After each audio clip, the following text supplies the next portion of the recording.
Hey everybody, Gary Fong here, and I am doing this video on a really bombshell document that I discovered. I don't know how it came across my radar, but it was released by the CIA, declassified, a document that was written in June of 1983 and then declassified in September of 2003, 20 years later.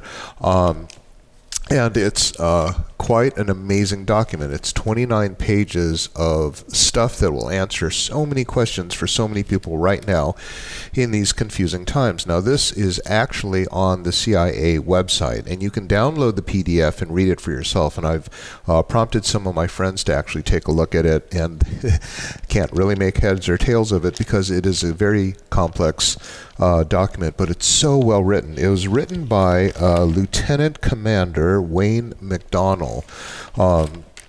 who don't know why we can't find anything about it. In fact, the U.S. Army has disavowed knowledge of this entire program, which is described in here.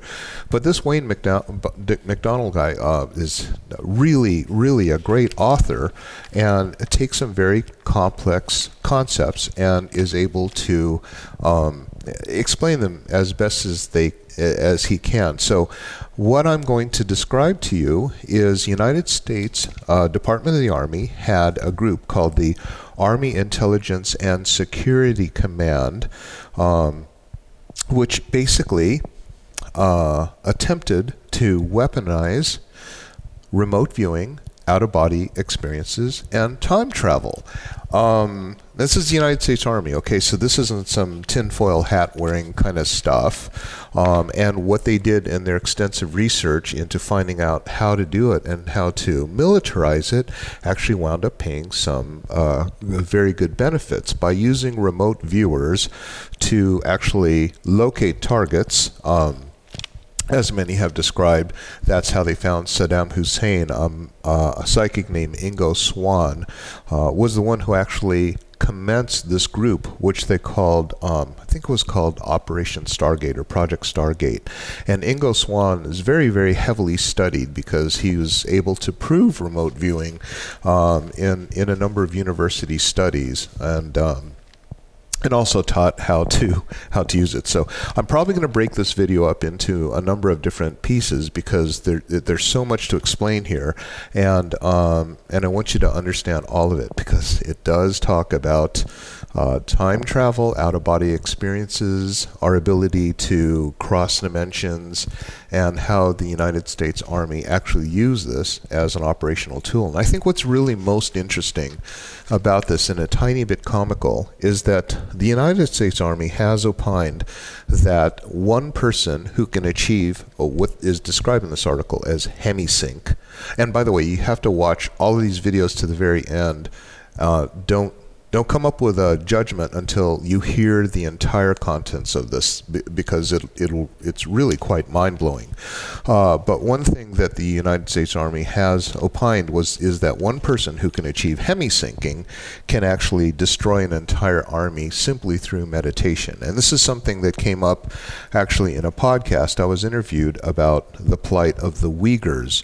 The Uyghurs are kind of a tribal band of they're Muslims. They're kind of from Tibet, western China, and right now there's quite a human rights problem going on because the Uyghurs are being victims of genocide. Some say that over 1 million of them have been killed. We know that many, over 1 million are being put into labor camps. And that's something I'll probably talk about later. But one thing that the Chinese government has said is that the Uyghurs are a greater threat to China than the United States and Russia combined. So obviously, and they put this massive military base right next to the old town of Kashgar to monitor the Uyghurs. These are just these very gentle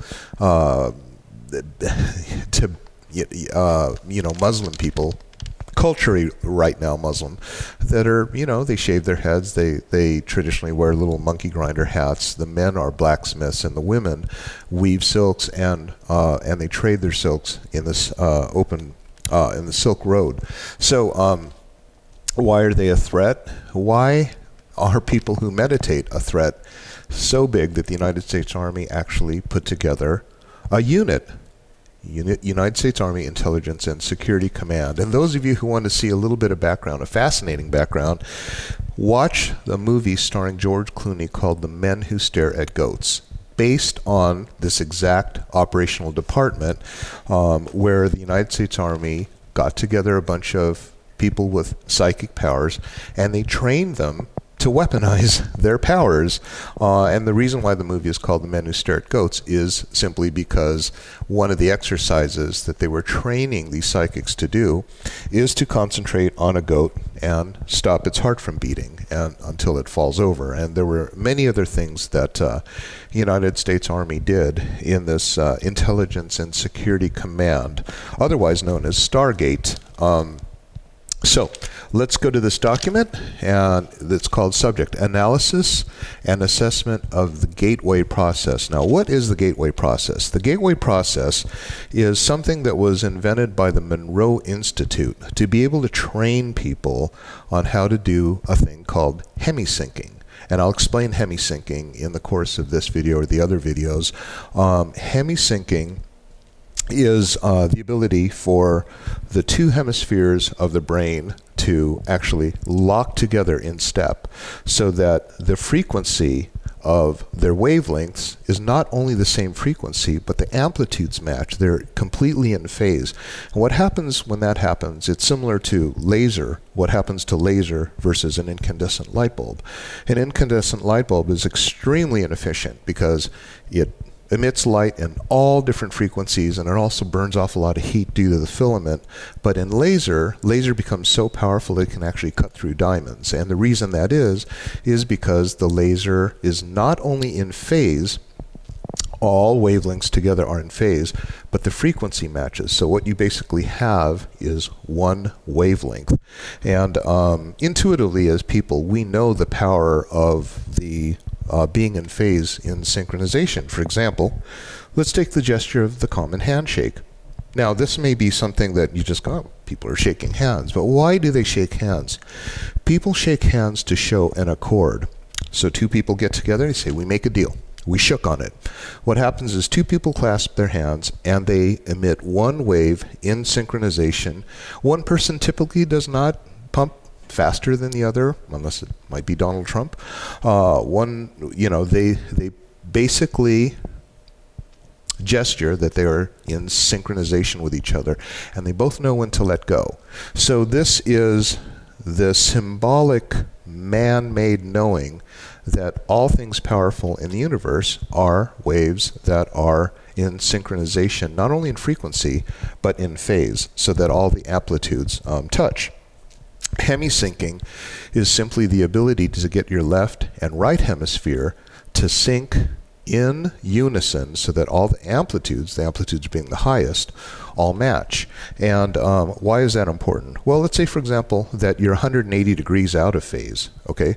So what happens is that the up and down thing, you're down while I'm up while you're down, the summary of those two becomes a flat line. And this is what happens in noise reduction headphones, is that there's noise that's going around, and the headphone takes that and emits a sound that is out of phase with that, so that the sound is blocked by a phase that's 180 degrees out of phase, and what winds up happening is the flat line.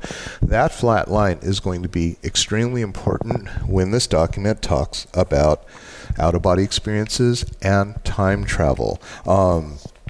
Because it's that ability to for the mind and the heart to go into unison to approach that flat line in order for us to have these out-of-body experiences, which is basically just vibrational awareness. And it talks about holograms. It's quite fascinating. Now, am I saying that this is real? I don't know. Maybe.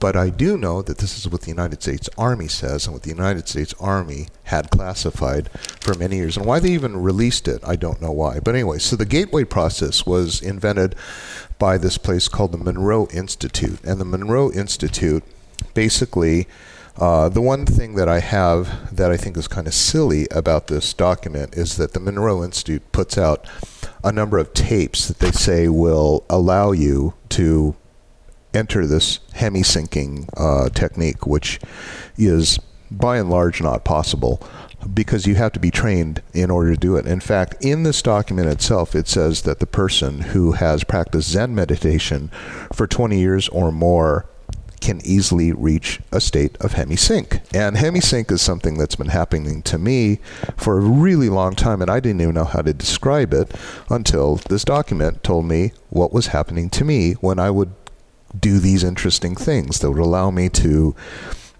see into the future or predict trends or create multi-million-dollar businesses by just an intuitive ability. It's not really just this magical hocus pocus thing. It actually does have a physics kind of component to it that is something that you can replicate. So let's start off. Maybe that's where we'll end that video, and then we're going to go into the next video on what Lieutenant Commander McDonald says. Okay? Okay.